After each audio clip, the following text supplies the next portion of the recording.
Marco Darin, responsabile marketing di Sportland.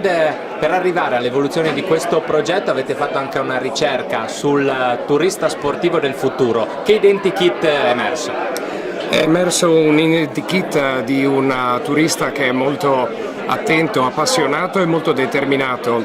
La cosa interessante che abbiamo scoperto e messo soprattutto in luce da questo la strutturazione del nostro portale web è il fatto di dare risposte alla comunicazione e all'informazione diretta, ma soprattutto offrire delle esperienze collaterali, quindi non solo legate allo sportivo, ma in maniera aggregata alle famiglie e tutte le persone e i gruppi che si muovono con loro, per creare chiaramente un fenomeno virale, un fenomeno dove sia possibile ricevere le informazioni prima, viaggiare all'interno di questa land sportiva, ma soprattutto dopo raccontarla tramite i social network e quindi creare un effetto virale.